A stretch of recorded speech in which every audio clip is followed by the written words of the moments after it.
آپ کا پیٹرول مہنگا, آپ کی ہر چیز بجلی مہنگی آپ ٹھیک ہے جی. جو پچھلا تھا اس کو فالو اپ کر کے اس میں ٹیکسز ایڈ کر دیے, گاڑیوں میں ایڈ کر دیے, یہ کر دیا, ہر چیز میں تو ٹیکسز ایڈ ہے کاشف صاحب. آپ ایون دو کہ گھر میں ٹوتھ برش لے کر آتے ہیں نا اس کے اوپر ٹیکس, جو آپ صابن یوز کرو تو اس کے اوپر ٹیکس, آپ ہر چیز کے اوپر انڈائریکٹلی آپ ہر چیز کے اوپر ٹیکس دے رہے ہیں, اور پھر بھی آپ کو جو سہولیات ہے وہ نہیں مل رہی ہیں, تو پھر کیا فائدہ؟ 2 قسم کے ٹیکسز ہیں نا, ایک ہے انڈائریکٹ, ڈائریکٹ اور ایک ڈائریکٹ. ہاں جی, 2 ٹیکسز ہیں آپ کی.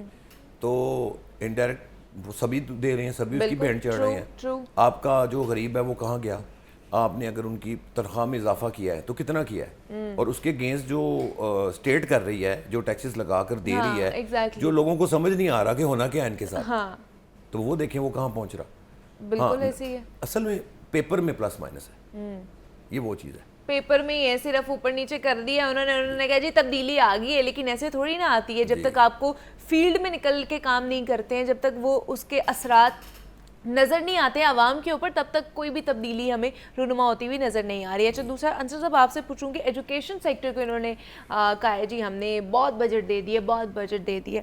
انف بجٹ ہے, اور کیا اس بجٹ میں یہ ساری چیزیں ہو سکتی ہیں, پالیسیز اور باقی ساری بچوں کی؟ کیونکہ میرے خیال سے کتنے بچے ہیں جو اسکول سے باہر ہیں اس وقت, کالجز نہیں جا رہے ہیں, نئی یونیورسٹیز نہیں بن رہی ہیں, ٹیکنیکل انسٹیٹیوشنز نہیں بن رہے ہیں جہاں پہ بچوں کو اسکل سکھائے جا سکتے. تو اتنا سا بجٹ دے کر یہ بڑے ذمہ ہو سکتے ہیں؟ بسم اللہ الرحمن الرحیم. بہت شکریہ آپ نے انوائٹ کیا, بڑا اہم ٹاپک ہے کیونکہ اس پہ ہی آگے ایجوکیشن کی بات ڈپینڈ کر رہی ہوتی ہے, اور ایجوکیشن پاکستان کا دنیا کا سب سے اہم ٹاپک ہے. ہماری پچھلے دنوں بھی رانا اسکندر حیات صاحب سے میٹنگ ہوئی لاہور کالج فار وومن میں, تو ہمیں ان کا ویژن, ینگ منسٹر ہیں اور ایچ ایس ایم سے پڑھے, ہمیں ان کا ویژن تو بڑا کلیئر نظر آ رہا تھا کہ بڑی ان کی سوچ ہے اور بڑا کر رہے ہیں. بجٹ بھی میں سمجھتا ہوں یہ ظاہر ہے کہ بجٹ تو اتنا اچھا نہیں ہے, مطلب اس میں جو اسکولز کو یا ہائر ایجوکیشن کو انہوں نے ایلوکیٹ کیا ہے تو وہ اتنا نہیں ہے, پچھلے سال سے تھوڑا سا بہتر ہے, ٹھیک ہے, پچھلے سال سے. لیکن میں یہ سمجھتا ہوں کہ اس کو پازیٹیو یوز کیسے کیا جائے. اب دیکھیں ہائر ایجوکیشن کو انہوں نے کہا ہے کہ 17 ارب دے رہے ہیں, ٹھیک ہے, اور اسکول ایجوکیشن کو انہوں نے دیا 42 ارب 50 کروڑ. اب میں یہ سمجھتا ہوں کہ اگر یہ ترقیاتی بجٹس ہائر ایجوکیشن کو, جو کہ اتنی بڑی وسیع فیلڈ ہے, تو یہ غیر مناسب ہے. ہائر ایجوکیشن جو ہے ہمیں اس پہ کام کرنے کی ضرورت ہے. ہائر ایجوکیشن پہ ہمیں بے شمار پالیسی بنانے کی ضرورت تھی, تو اس کو انہوں نے بہت کم بجٹ دے دیے. باتیں تو ان کی ٹھیک تھیں, پچھلے دنوں بھی انہوں نے کہا کہ پنجاب کے اندر مریم نواز یوتھ پروگرام میں ہم 40 لاکھ اسٹوڈنٹس کو انٹرپرینورشپ پہ اور سکلز کے کورسز کروا رہے ہیں, جس کی پلاننگ ہو رہی ہے. میں یہ سمجھتا ہوں کہ جو جیسا بھی بجٹ ہے, میں یہ سمجھتا ہوں کہ اس کو امپلیمنٹ ہونا چاہیے. ٹھیک ہے, یہ جو اماؤنٹ ہے یا جو کہا گیا ہے, یا کم از کم ہمارا اس پہ ہی ہمارا ملک بہتر ہو سکتا ہے. یعنی جو انہوں نے کہا نیفٹیک کے ذریعے یا 40 لاکھ اسٹوڈنٹس کو پنجاب میں اگر انہوں نے کہا کہ ہم سکلز دیں گے, تو یہ اس پہ پراپر کام ہونا چاہیے. ہائر ایجوکیشن پہ جو 17 ارب ہے اس پہ پراپر امپلیمنٹیشن ہونی چاہیے. یہ نہ ہو کہ یہ جو اماؤنٹ ہے یہ اس کا پتہ ہی نہ ہو کہ یہ کہاں استعمال ہوئی ہے. اگر اسکول ایجوکیشن ڈپارٹمنٹ میں انہوں نے کہا ہے کہ 42 ارب ہم استعمال کریں گے, تو وہ پھر 42 ہی ہونے چاہیے, اس میں یہ نہیں پتہ ہونا چاہیے کہ کہاں پہ لگ گیا اور پتہ ہی نہیں چلا ہے. اس کا میں سمجھتا ہوں کہ یہ بڑا ضروری ہے کہ یہ پراپر استعمال ہو. آئی ٹی میں بھی انہوں نے کہا ہے کہ ہم مطلب آئی ٹی سیکٹر پہ ویسے تو یہ کہا ہے کہ ہم آئی ٹی لیبس پروموٹ کریں گے, ٹھیک ہے, لیکن اس کا ہمیں ساتھ ہی انہوں نے جو کہ پازیٹیو بھی ہے اور کسی والے سے نیگیٹو ہے کہ انہوں نے پبلک پرائیویٹ پارٹنرشپ پہ بھی بات کی ہے کہ ہم جو سکولز ہیں ان کو پرائیویٹائزیشن کی طرف لے کر جا رہے ہیں. ہاں, وہ کنفرم ہے وہ, ٹھیک ہے. جب وہ ہم سے بات ہم نے کی تو انہوں نے کہا کہ یہ دیکھیں ایک سکول ہے, نہیں تو یہ پرائیویٹائزیشن اگر کر دیتے ہیں سکولز کی تو کیا لگتا ہے آپ کو کہ اس کا پازیٹیو ایفیکٹ آئے گا؟ میں سمجھتا ہوں کہ پبلک پرائیویٹ پارٹنرشپ ہونی چاہیے. کیونکہ ظاہر ہے کہ پرائیویٹ سیکٹر پہ بڑا کام کیا ہے لوگوں نے اور بڑی محنت کی ہے. اگر گورنمنٹ سے کچھ چیزیں ڈیل نہیں ہو رہی, منسٹر صاحب بھی ہماری بات کو انہوں نے وہ بھی مانے ہیں, ان کے ذہن میں بھی ظاہر ٹارگٹ ہے, وہ بھی سمجھتے ہیں اس چیز کو. انہوں نے کہا ہے کہ اگر ایک اسکول کے اندر ایک پرنسپل ہے اگر وہ 50 بچے سے زیادہ 3 سال یا 4 سال سے نہیں کر پا رہے, ہاں 50 اسٹوڈنٹ یا 100 اسٹوڈنٹ سے انکریز نہیں ہو رہے, تو ہمیں اس کی پوزیشن چینج کر دینی چاہیے. اوکے, بات تو ان کی ٹھیک ہے, لیکن میں سمجھتا ہوں کہ گورنمنٹ کو اسٹوڈنٹس کے لیے خود کام کرنا چاہیے. گورنمنٹ کے جو ادارے ہیں وہ گورنمنٹ کو خود چلانے چاہیے. یہ میرا اپنا موقف ہے. پبلک پرائیویٹ پارٹنرشپ کسی حوالے سے ٹھیک ہے, وہ اتنی زیادہ نہ ہو, ٹھیک ہے, اس میں بھی معاملات ڈفرینٹ ہو جاتے ہیں. آگے بڑا وسیع بات ہے کہ کیسے کس کس کو مطلب وہ کہا جاتا ہے یا کن اداروں کو وہ دیا جاتا ہے, صحیح, اسکول دی جاتے ہیں. جی جی, لیکن ظاہر ہے کہ اس پہ امپرومنٹ آئے گی اگر اس پہ بھی پراپر میرٹ پہ کام ہوگا تو, اگر کیونکہ پالیسیز تو بنائی جاتی ہیں لیکن امپلیمنٹیشن میں آگے کام پارٹنرشپ بھی ضروری ہے. ہم تو پہلے ہی کہتے ہیں, پہلے بھی ہم نے کہا ہے کہ پرائیویٹ سیکٹر نا بڑا وینری لوگ ہیں اور انہوں نے بڑی محنت کی ہے. یہ اپنی مدد آپ کے تحت لوگ کام کر رہے ہیں, ٹھیک ہے, تو ہمیں گورنمنٹ کے ساتھ مل کے کام کرنا ہے. یہ باتیں تو انہوں نے کی ہیں کہ انٹرپرینورشپ میں بھی پرائیویٹ سیکٹر کو ہم لے کر آئیں گے. ہم پرائیویٹ سیکٹر میں اساتذہ سے بھی گورنمنٹ کی ٹریننگز کروائیں گے. لیکن میں سمجھتا ہوں کہ اس پہ پریکٹیکل اگر عمل ہوتا ہے اور بجٹ امپلیمنٹ ہوتا ہے تو پھر بھی ٹھیک ہے, پھر جا کے کام جو ہے نا وہ بہتر ہو پائے گا. اچھا کاشف صاحب, یہ تو چلے بات ہو رہی ہے اب جیسے کہہ رہے ہیں کہ پبلک پرائیویٹ پارٹنرشپ ہوگی اسکولس کے لحاظ سے یا باقی چیزوں کے لحاظ سے بھی دیکھا جائے, اگر دونوں مل کے کام کریں عوام کے لیے, مفاد عامہ کے لیے, تو میرے خیال سے بہتر ہے. اس سے بہترین اور تو کامبو ہو ہی نہیں سکتا. لیکن اب اگر آئی ٹی کی بات کر لی جائے, اب وزیر اعلیٰ پنجاب سی ایم پنجاب نے آئی ٹی سٹی لانچ کی, وہ سارا ہم نے دیکھا, بڑا اچھا انیشیٹو لیا. اس سے فائدہ ہوگا آپ کو لگتا ہے؟ جی دیکھیں, فائدہ تو ہوگا. اچھا, کیسے فائدہ اٹھا سکتے ہیں ہماری نوجوان نسل اس سے فائدہ یہ ہوگا, ریسورسز ہی ہے نا. ہاں جی, لیکن میرے حساب سے ریسورسز کی بہت زیادہ ضرورت ہے, کیونکہ آگے جو دنیا کا کمپٹیشن ہے, اے آئی آ گیا ہے. اے آئی کا بہت بڑا ایک مقابلہ ہے. چلیں شروعات ہوئی, اچھی ہوئی, میں اس چیز کو بھی اپریشیٹ کرتا ہوں, لیکن بہت زیادہ ضرورت ہے ہمیں. اب دوسری بات جو امپورٹنٹ ہے, شروعات تو اچھی ہو گئی, پھر میں نے یہ کہوں گا کہ پیپر میں پلس مائنس نہ ہو, یہ چیز نہ ہو, وہ آن ریکارڈ ہونا چاہیے. گراؤنڈ ریالٹی ہوتی ہے, کیا فیسیلیٹیٹ آپ اس کو کر پائیں گے, بچے کر پائیں گے, ان کو وہ چیز ملے گی. کہیں ایسا تو نہیں ہوگا کہ ایک چیز لگی اور اس کے بعد وہ ختم بھی ہو گئی اور وہ پھر الٹیمیٹلی تو پھر آپ وہیں پہ کھڑے ہیں نا. پھر آپ اپنی مدد آپ کے تحت ہی چل رہے ہیں. پچھلے سال اور اب سال میں جو بجٹ میں فرق ڈالا ایجوکیشن کے, وہ ہے تقریباً 7-7.5%, لائک 7.3 کہہ لیں. آپ سمجھتی ہیں انفلیشن کو دیکھتے ہوئے اتنی مہنگائی ہو گئی اور انفلیشن بھی ہو گئی, آپ جتنا پرسنٹیج آپ نے بڑھایا وہ کافی ہے؟ وہ کافی نہیں ہے. یہ کتنے پرسنٹ بنتا ہے؟ آپ نے پینشنز میں بڑھایا, تنخواہوں میں گورنمنٹ کے بڑھایا, تو وہ تو گیا نا 20-25% کے اس میں گیا نا. جو پرائیویٹ سیکٹر ہے وہ پرائیویٹ ملازمین بھی رل گئے ہیں, جو تنخواہ دار طبقہ ہے وہ بھی رل گئے, ان کے اوپر بھی اتنے آپ نے ٹیکسز لگا دیے. جی میں یہ سمجھتا ہوں کہ آپ اسٹیک ہولڈرز کو بٹھائیں. اچھا, ان کو بٹھائیں, کام کریں. یہ کبھی بھی نہیں ہوا کہ جب بھی کوئی بجٹ یا کوئی ایسی پالیسی جب بھی یہ بنا رہے ہوتے ہیں, میکنگ کر رہے ہوتے ہیں, تو اسٹیک ہولڈرز کو بٹھایا جائے یا ان سے مشاورت کی جائے؟ نہیں, بالکل بھی نہیں. یہ ہسٹری میں کبھی بھی نہیں ہوا, نیور. بلکہ میں اپریشیٹ کروں گا ڈی جی صاحب کو جو پی آئی ٹی بی کے ہیں. صحیح, انہوں نے پچھلے دنوں میں ایک میٹنگ بلائی ہے, اس کے اندر انہوں نے اسٹیک ہولڈرز کو بلایا. اچھا, میں نے اس قدم کو بہت اپریشیٹ کیا اور نوجوانوں کے لیے, اور ایک مشاورت ہوئی ہے بیٹھ کے کہ کیا کیا جائے, لوپ ہولز کو ختم کیا جائے, بچوں کو ایز دیا جائے.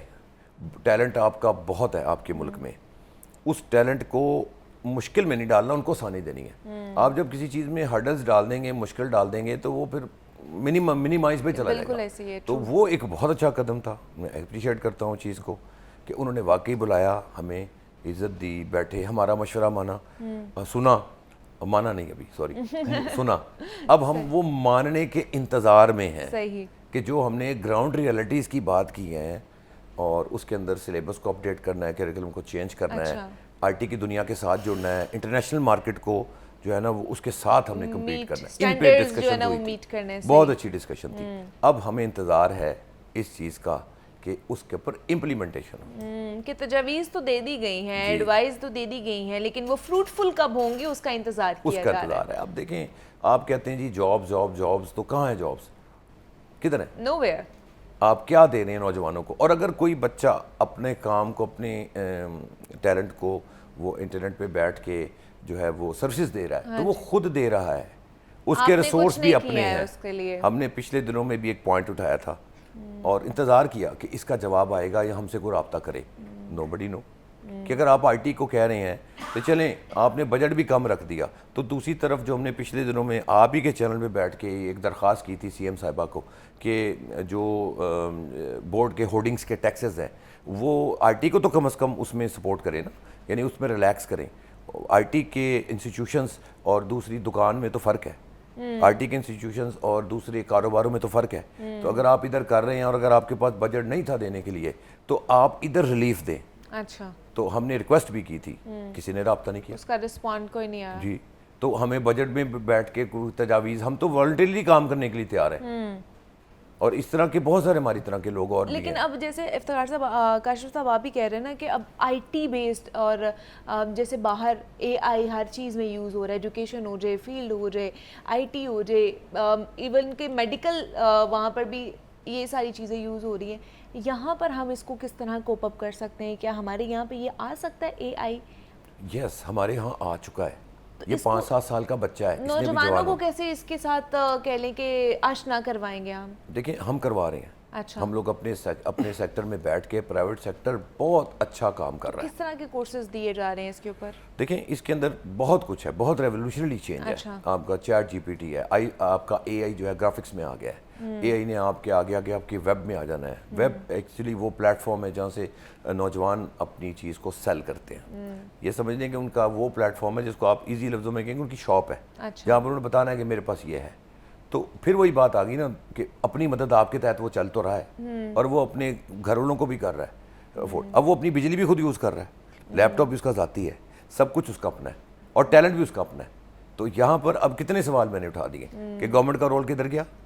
بچہ خود کام کر رہا ہے, اے آئی آ چکا ہے, روبوٹکس آ چکا ہے, اور پرائیویٹ سیکٹر نے اس کو بہت اچھا لانچ کیا ہے. کیونکہ پرائیویٹ سیکٹر فنڈز ان کے پاس ہوتے ہیں, ان کو پوچھنا نہیں پڑتا, وہ نئی سے نئی ٹیکنالوجی لے آتے ہیں. کیونکہ اگر وہ لائیں گے تو وہ زندہ رہیں گے, ورنہ وہ مارکیٹ سے جو ہے وہ آؤٹ ہو جائیں گے. تو وہ تو کر ہی رہے ہیں. تو میں یہ چاہتا ہوں کہ پرائیویٹ سیکٹر اور گورنمنٹ آپس میں اشتراک کریں اور مل کے کام کریں. میرا بلیو ہے چیز پہ ریزلٹس آئیں گے. کیونکہ ہماری سوچ کے بہت سارے لوگ ہیں جو کرنا چاہتے ہیں, اور وہ پاکستان کے لیے کرنا چاہتے ہیں, والنٹریلی کام کرنا چاہتے ہیں. تو ہمیں بلائیں, جیسے پی آر ٹی وی نے بلایا, ہم سے مشاورت کی بیٹھ کے.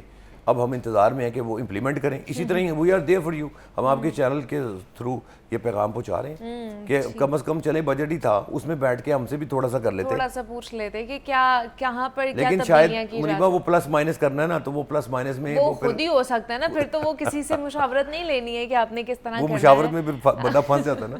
پھر وہ آپ ڈسکلوز نہیں کر سکتے نا آپ کس طرح کس ٹیکنیکل وے سے وہ کر رہے ہیں. اچھا انصر صاحب, آپ کو کیا لگتا ہے, آپ کیونکہ پریزیڈنٹ ہے آل کالجز پاکستان, آل کالجز اور اکیڈمیز کے, تو ہمیں اکیڈمیز کے لیے, کالجز کے لیے کن کن چیزوں کی, کن کن سہولیات کی ابھی بھی ضرورت ہے جس کو نگلیکٹ کیا جا رہا ہے؟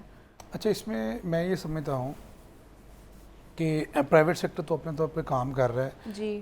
اب ہائر ایجوکیشن کے لیے, کالجز کے لیے جنہوں نے بجٹ دیا, میں نے پہلے بھی بات کی, یہ 17 ارب ہے. ٹھیک ہے, یہ انتہائی کم ہے. ہائر ایجوکیشن کو زیادہ پروموٹ کرنا چاہیے, زیادہ ان کو ہائر ایجوکیشن پہ کام کرنا چاہیے تھا, زیادہ ان کو ہائر ایجوکیشن کو آئی ٹی کے ساتھ جوڑنا چاہیے تھا. انہوں نے کہا تو ہے کہ ہم آئی ٹی کے ساتھ کام کریں گے, ہم آئی ٹی کالجز میں انٹرپرینورشپ پہ کام کریں گے. انہوں نے یہ بھی مطلب بجٹ میں یہ بات کی ہے کہ ہم جو اسٹوڈنٹ غریب لوگ ہیں اور جو جن کے مارکس اچھے ہیں, ٹیلنٹڈ اسٹوڈنٹ ہیں, ہم ان کے لیے بھی انہوں نے تھوڑی سی رقم مختص کی ہے. تو میں یہ سمجھتا ہوں کہ یہ پرائیویٹ ایجوکیشن سیکٹر ہو یا گورنمنٹ ایجوکیشن سیکٹر, گورنمنٹ ایک ماں کا رول ادا کرتی ہے. گورنمنٹ کو ہائر ایجوکیشن پہ اسٹوڈنٹس کو, عوام کو فیسیلیٹیٹ کرنا چاہیے. مہنگائی بہت ہو گئی ہے. پیرنٹس کے لیے اپنے بچے کو 10 تک پڑھانا آسان ہے, اس کے بعد جو ہائر ایجوکیشن ہے وہ دلوانا بہت مشکل ہو گیا. 10% پیرنٹس ہیں جو ہائر ایجوکیشن کی یونیورسٹیز کے اخراجات میٹ کر پا رہے ہیں. تو گورنمنٹ کو اس پہ کام کرنے کی بے شمار ضرورت ہے. اپنے ادارے جو ہیں اس کو پروموٹ کرنے کی گورنمنٹ کو ضرورت ہے. بہت زیادہ ہماری آبادی ہے جو کہ گورنمنٹ اداروں میں پڑھتی ہے. ہمارا بچہ جو ہے وہ ہائر ایجوکیشن کو اتنا زیادہ انہوں نے پروموٹ نہیں کیا اس بجٹ میں. اچھا ٹھیک ہے, یہی بڑا ڈرا بیک ہے کہ ہمیں ہائر ایجوکیشن کی اہمیت کو ہم نے سمجھا ہی نہیں.